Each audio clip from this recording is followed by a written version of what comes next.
everybody? It's been a while since I made a video. This one's going to be on haunted Virginia. I am still trying to get through the haunted 50 states. This will be our third state.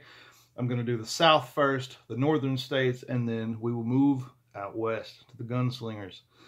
I'm going to try to do this video a little bit different. Let me know if you like it. Let me know if you don't. I'm going to try to show you pictures, if my editing will cooperate, of the places I'm talking about, why I'm reading about them instead of just allowing you to see my beautiful face. So this is going to be haunted Virginia, and let's get to it. For about 2 years, the Exchange Hotel Civil War Medical Museum drew in many travelers. Its elegant late Greek Reveal design and excellent accommodations made it a luxurious, though pricey, place for passengers to get a much-needed rest along their journeys. Those who were checking in were greeted by shady porches and a well-groomed lawn. After dumping their bags in a decorative, furnished high-ceiling room, they could head downstairs to enjoy some good food in the hotel's tavern. In March of 1862, the hotel operations were brought to an abrupt halt.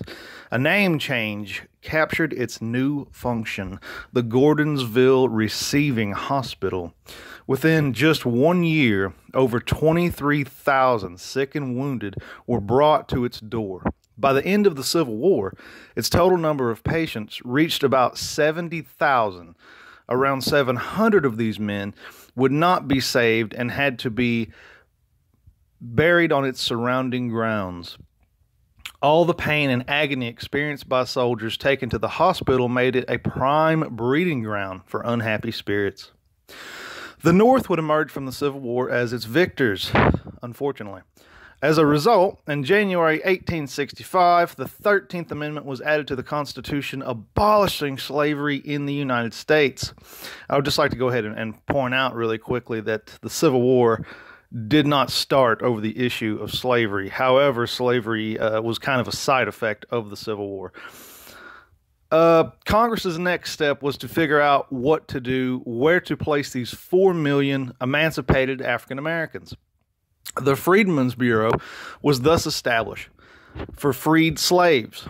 It provided food, housing, and medical aid, established schools, and offered legal assistance. The Exchange Hotel Civil War Medical Museum temporarily became a Freedmen's Bureau hospital. In 2002, it was recognized as an African American memorial site. This explains why many of the ghosts seen at the museum are African American. Historic Gordonsville, Inc. has been restoring and maintaining the Exchange Hotel Civil War Medical Museum since 1971. But their efforts have been disrupted on one or more occasions by paranormal activity. Strange occurrences such as doors closing on their own and eerie orbs appearing suddenly in the rooms have led many employees to avoid night shifts at the museum. In its hotel days, guests also experienced spooky phenomenon. They've awoken to screams and moans, perhaps of soldiers, enduring painful amputations in what were once operating rooms. Others would encounter nurses garbed in black, wandering the halls as if lost in all time. Today, one of the hotel's most famous spirits is known as Anna, a slave and close friend of Margaret Crank, the second wife of one of the hotel's early owners. Frequent sightings of Anna in the museum's dependents, known as the Summer Kitchen, have made it a favorite for ghost hunters. 2010 was also the year the Biography Channel's My Ghost Story featured the Exchange Hotel Civil War Medical Museum in one of its episodes. The face in the window opens with the museum's president, Tim Burnett, and volunteers recounted some of the scary experiences they've had at the property, being pushed by invisible forces. Hearing footsteps and loud banging, seeing shadows and strange lights, and so on. One woman had an especially frightening run-in with one of the museum's most terrifying spirits. Major Quartermaster Richards. According to local lore, Richards' wife had been cheating on him with a surgeon. Upon discovering his betrayal, the major took the poor woman into the woods, murdered her, then hung himself. Before taking his own life, he vowed to, quote, hold her spirit hostage for all eternity, unquote. So that was the story of the Exchange Hotel Civil War Medical Museum in Gordonsville, Virginia. If you ever get the chance, check it out at your own risk. The Ferry Plantation House, Virginia Beach, Virginia. Venture away from Virginia Beach's 24/7 buzz of human activity if you dare, and you will discover that it's not just drunks that go bump in the night. Ferry Farm is one of the 3 Princess Anne houses on the plantation property. It is a must-visit for fans of federal architecture and tourists looking to experience life during the colonial times. It is 2.5 stories tall and is a spacious abode complete with parlor, attic, library, and multiple bed chambers. But if you're looking for one of the 11 ghosts the house is reportedly haunted by, your best bet lie in its oldest section, the southeast wing. That's right, 11 ghosts. Not 1, not 2, but 11. Up your odds for a ghostly encounter and get some variety in your haunt for a supernatural shocker. Perhaps you'll see Henry, the slave, looking for some vengeance, or hear the cries of Sally Rebecca Walk, grieving over the death of her lover, or get a reply of the lady in white tumbling down the stairs, breaking her neck, or come across one of the victims of an 1810 shipwreck. But it's a run-in with the Witch of Pongo, of course, that must be coveted. A section from Alvis J. Chenning's Haunted Virginia Beach demonstrates why. Quote, in spite of her death, rumors and stories continued. One tale says that one night she died. She had her sons set her barely living body in front of the fireplace at the moment of her death. A strong wind blew down the chimney, filling the house with smoke and soot. When the room cleared, Grace was gone, and there was a cloven hoof footprint in the ashes left by the devil coming to reclaim his own. Unquote. Grace White Sherwood was a farmer and midwife who lived in Princess Anne County during the 1700s.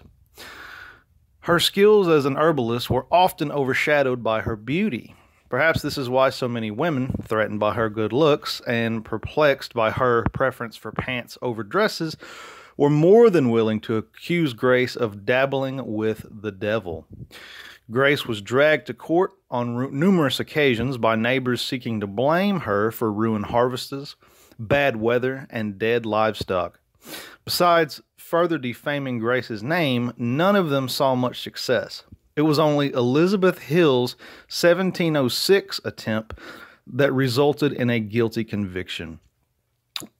Elizabeth had suffered a miscarriage and blamed Grace for her loss. The court opted for a trial by water.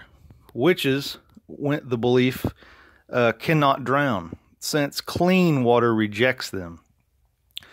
Grace was ordered to be dunked into Lyhaven River, and should she fail to sink, would be found guilty of the crime. Unfortunately, Grace bobbed up to the surface.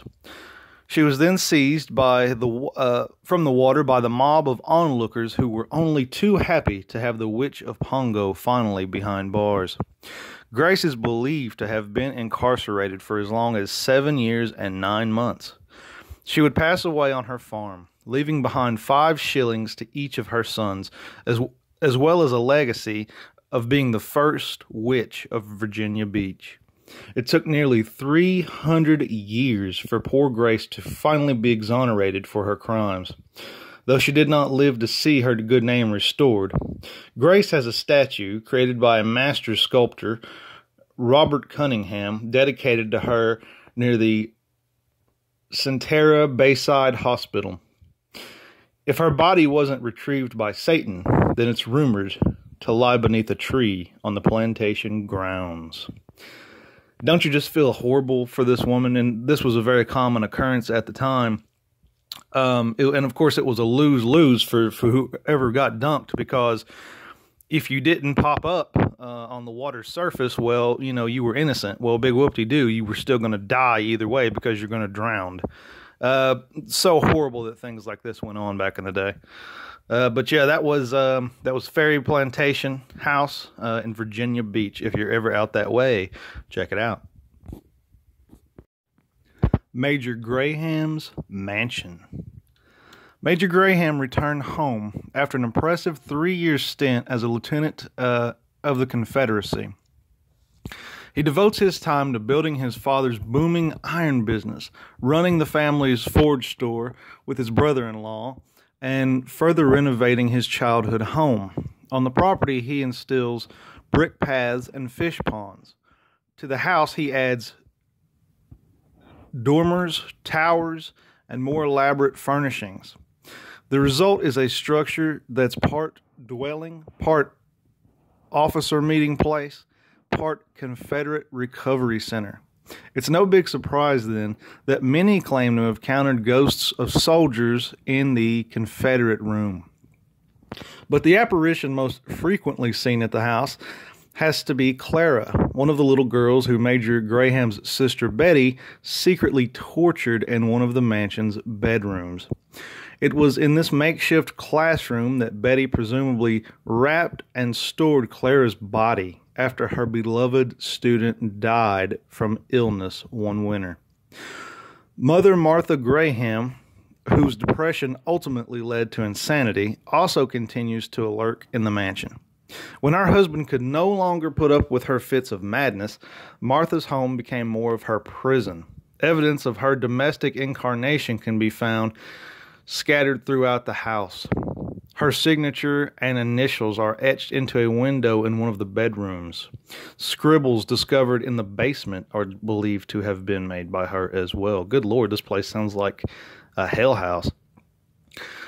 Of course, the house's tendency for chaos and tragedy didn't end with the Graham family. Plenty of other odd and interesting characters have made the Major Graham mansion their home. Adding to its current cast of ghosts, there's Reed Flunton, an eccentric law professor who moved back in the 1940s. His cravings for buzzard eggs and preference for Cedar Run Creek over the bathtub make him quite the stinky spirit to encounter. Then there's the unidentified woman, known as the Lady in the Veil or the Weeping Bride, who hasn't let death pull her away from her close vigil at one of the bedroom's windows.